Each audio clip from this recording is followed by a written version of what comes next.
Hello, everyone, and welcome to the program. I'm Shehu Kimberley, Channels Television's global headquarters in Lagos, Nigeria. We continue our countdown in expectation of the formation of a cabinet that will work in President Buhari's second term. And today it is 53 days since President Buhari and his vice, Yemi Osinbajo, was sworn in for a second term in office. We are Channels Television, counting down in expectation of President's formation of a cabinet. The security situation in the country is not something to write home about. There is virtually one killing or the other going on in different parts of the country at different times. The citizens are worried. The president said that today that, quote, these frequent and large-scale killings of poor villagers by gangs of mass murderers must be met with the fiercest force the government can mobilize, end of quote. A former governor of Kaduna State, Malam Balarabe Musa, and the senior advocate of Nigeria, Mr. Femi Falana, have asked the government to address the nation's security challenges squarely. In a statement jointly signed on Sunday entitled Time to Save Nigeria, both men decried the security situation in the country, which they said was worsening. They therefore challenged the government under the watch of President Buhari to perform the constitutional duty of keeping the nation secure. According to them, Nigeria must not be turned into a killing field, and there is a need for the government to confront security challenges honestly. The former governor and the human rights activist also asked the law enforcement and other security agencies to fight crimes competently and strictly according to the law. In doing so, they said the ethnic and religious identity of a criminal was not of any importance as the victims of criminal activities belonging to the various ethnic grounds and religions. Udo asked the government to rethink its internal security strategy by considering some of the patriotic suggestions from conferences and panels it has set up in the last few years. Well, there's so much to chew, especially as relating to the activities of government on the issue of security. Also, on one hand, the economy on another hand. Let's take a listen to President Muhammadu Buhari, who was speaking earlier in the week on the situation of security. He did say that he has the agenda of securing Nigeria at top of his plan. Take a listen to him. Frankly, we may never know the true extent of the damage.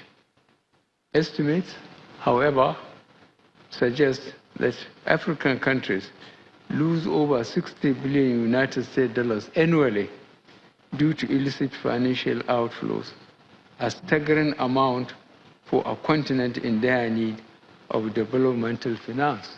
During the period 1980 to 2009, between 1.2 trillion United States dollars and 1.4 trillion United States dollars was taken out of Africa. This figure is half of the current gross domestic product of all the countries of Africa. I therefore urge you to A, develop a temple of risk factors and actionable strategies to stem the flow of illicit funds from our continent. B, give priority to examining the links between crime and instability on our continent. And C, propose measures to ensure that terrorists and criminals are denied access to our financial systems. Let's get into the conversation. I have joining me tonight to discuss the issues of security and state of the nation, the Senior Special Assistant to the President on Media and Publicity, Malam Garba Shehu. Thank you so much, Malam Shehu, for joining us on the program tonight. You've heard some of the suggestions that have been made by eminent Nigerians over the last week, or in fact, for several weeks now.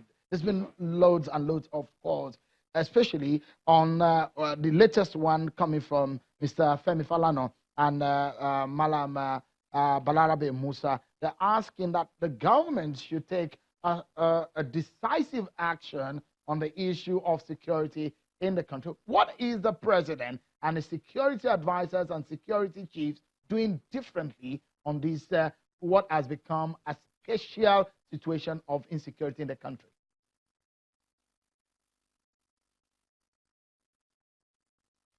Well, let me say that from our own point of view, we're in total disagreement with the assumptions of a collapse of security in the country. There is a government in charge, there is a responsible administration in place, and it is doing as well as, if not more than anybody could have done.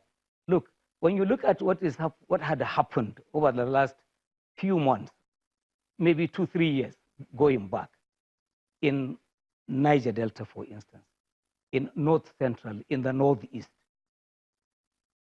you know that the government is on top of the security situation in the country, because we have calmed down North Central. Niger Delta is calmed down.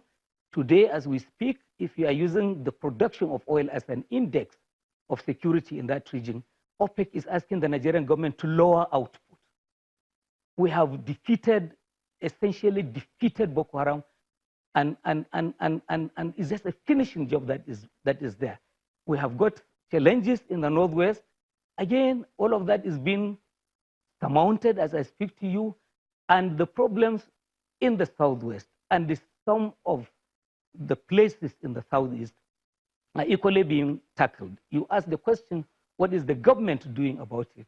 It is true that attention of the government had been diverted to some of these regions that I've mentioned, South, Northwest, and Northeast, and North Central for quite a while. As we speak to you now, security assets are being moved to the Southwest and the South, and the Southeast to tackle some of these problems that are being talked about, that are present, matters of kidnapping and the banditry, and with a lot of support from the air power that this country has got, and the military, as the Vice President of Nigeria has said. So human resources, military and other equipment are being moved, and the government is dealing decisively with these challenges, and this will also be quashed, will be defeated, as has successfully been done in these other regions that I mentioned in the past. Some of the things that you have talked about, Malam Shehu, are not strange to many Nigerians. The Human Rights Watch listed and to say that in 2018 alone, about 1,600 people were killed, with over 300,000 people displaced in ethnic and others and clashes within farmers. Over 1,200 people killed, about 200,000 people displaced. But it looks so much that things have changed in the wake of the year 2019. And a lot of people, including former President Olusegun Obasanjo, have said, look, there must be a change of strategy. What you have said in the issues of deployment are the usual thing that we hear from government when issues of attacks and killings happen. But in the issue of the Southwest, for example, there have been calls that there must be a change of strategy. Is there any difference in what you have done in the past and what you are doing in what has become a specialized situation? That's what some Nigerians are asking.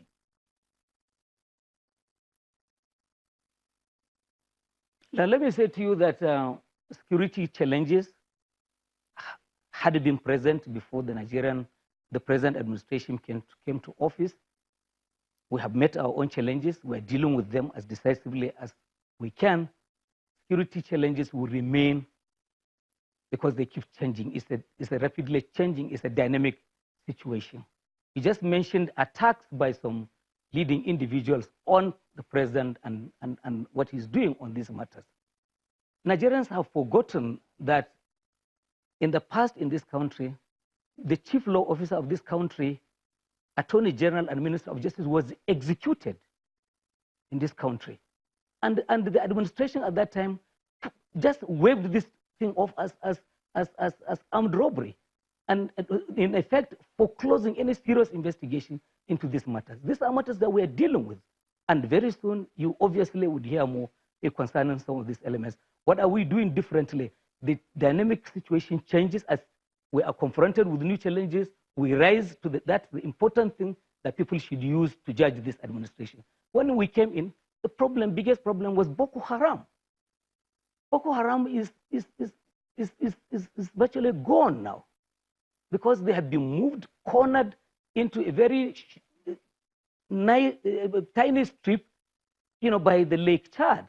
And with the support of our neighbors, the Multinational Joint Task Force, which essentially is a Nigerian project, heavily funded by this government, is going to defeat all of these elements. So we had the farmers and herders clashes. You can't tell me that Benue is the same as it was a year ago, or Plateau State is the same as it was today as it was a year ago, or Kaduna State, or Taraba, or Adamawa. So things are changing. And as new challenges come, who knows tomorrow? Maybe it might be cybercrime that is the big issue.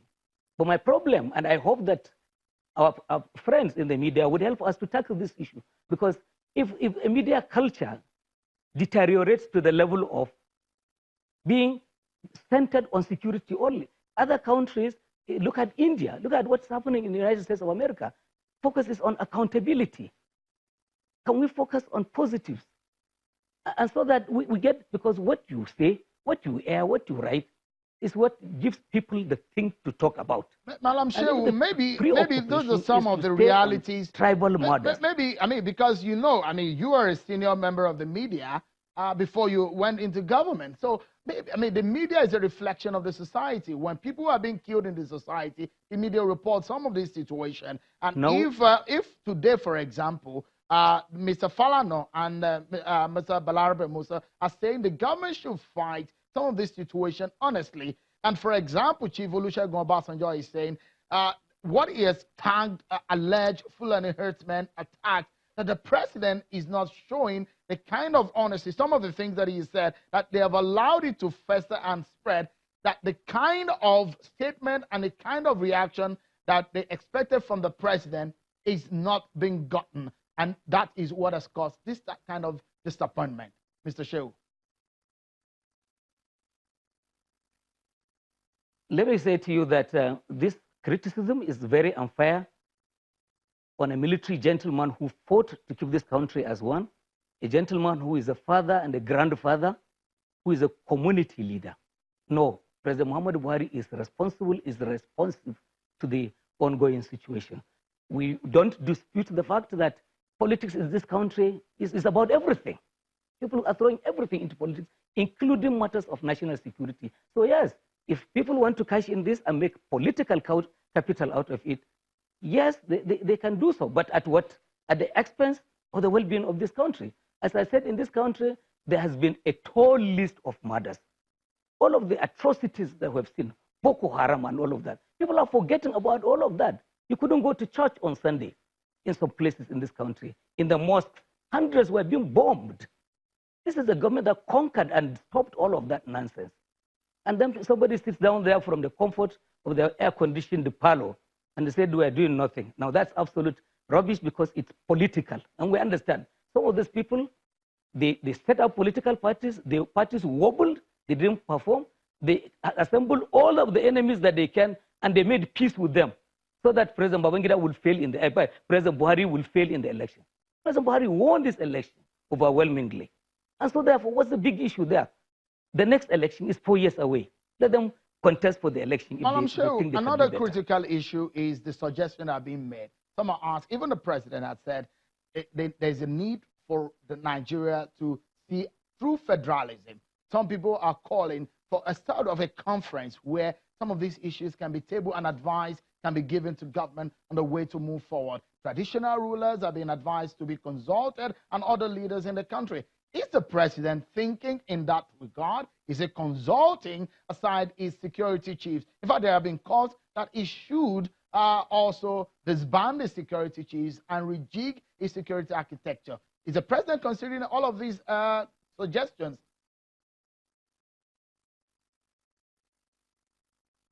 Well, let me say that the listening leader, President Buhari, is open to ideas. He doesn't think he knows it all. I mean, other Nigerians are entitled to it. It's our own country. So we share in its own fate.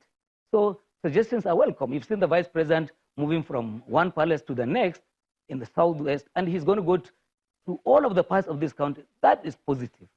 But to call for a national conference when there is a sitting parliament in place, whoever is making that call is not a Democrat. If you believe in democracy, the parliament is the highest body representing the entire aspirations of Nigerians. If you have issues you want them to discuss, go and put a memo before them. But otherwise, this government will not run two parallel parliaments because it's not allowed by the Constitution.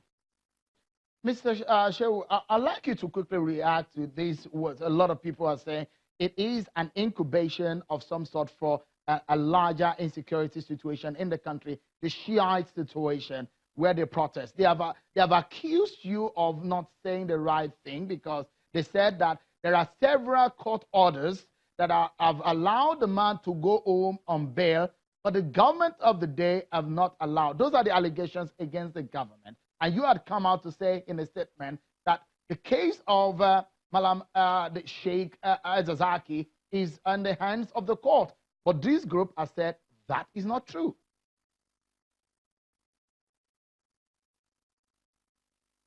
You know, those guys, they're not intelligent. If they had read our statement correctly, they would have seen an olive branch from that statement. Because what did the government say? We are still open to dialogue, and we are willing to abide by adjudication by the courts of law. I'm not going to go back into all of those elements. If the Nigerian government says we have our hands are off that case, the Attorney General of the Federation, the Minister of Justice says we no longer have a hand. Those guys, if they were intelligent, they should be celebrating this. What it then means that they should focus their energy on the ongoing case in Kaduna. Whichever way it goes, government would implement. But to assemble women and young kids and teach them to do nothing other than to insult President Muhammadu Buhari and leaders of this country, and you think that will take you somewhere? No, I'm sorry. Those guys, they need to think and determine what is right for themselves. Stay with us. All right, stay with us, Madam Shehu. We have the capability. All right, go ahead, please. Land on that thought, please. You have the capability of what? Land on that thought, please. No, I'm saying that if government were to use force, it's present. But by the decision of the leadership of the administration or the president, don't push too hard. And they shouldn't push government to the wall. Persuasion is being employed. And it is for them to see that this is an administration that is determined to close this chapter. If only they will see the opportunity and seize the moment. If they decide otherwise, and they want to continue attacking the National Assembly and throwing stones at the police and burning down police vehicles, and they think that you know, the army and the police are meek or powerless, they shouldn't test those elements. Madam Shehu, let me quickly get your view on perhaps what has also become a matter of concern to some Nigerians is the speed in which this government reacts and performs its duty. For example, in the setting up of the cabinet, it's 54 days or so since the inauguration of the government and swearing in of President Muhammadu Buhari. He said he's going to do things differently. Your party promised that they're going to hit the ground running. The Senate is going to go on recess on Friday or Thursday, as we understand. And when this happens, they might not come back until after 2 months. That means we might not be seeing a possible formation of the cabinet in almost running to 3 or 4 months after the inauguration of government. Madam Shehu, what is happening? When are we likely to see a cabinet being formed or nomination list being sent to the Senate?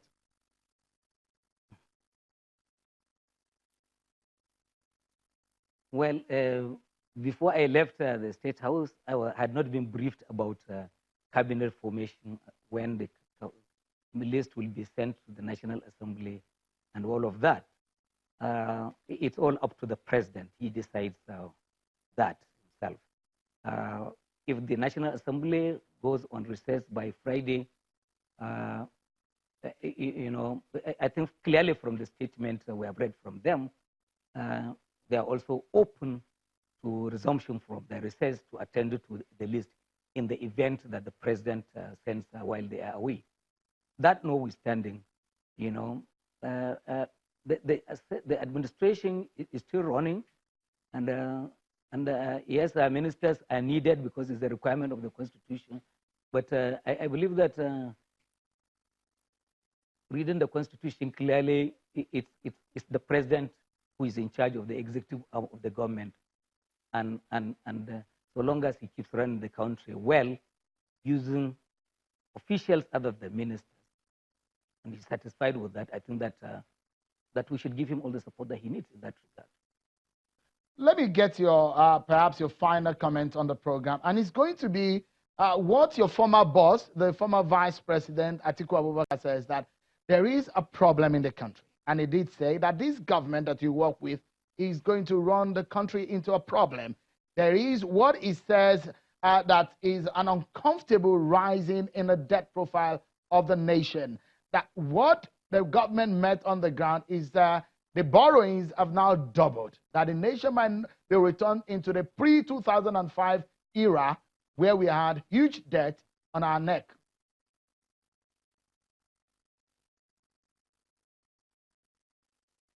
Well, my response is just in two things. One is that under the Constitution of Nigeria, contest for the office of the president runs once in 4 years. We just had an election in February. The next election won't come up until 4 years after 2023. Second, then, is to say that in all democracies, there's what is called the right to govern, the right to rule by a party that wins an election. And I think the APC deserves to be given the chance to run this country. But, I mean, doesn't the opposition have the right to also alert the nation of an alarming situation in the land of what he has said the nation and the stakeholders of the Nigeria project should be aware of a debt that Nigeria cannot cope with, that we are borrowing too much and it may affect the coming future generation?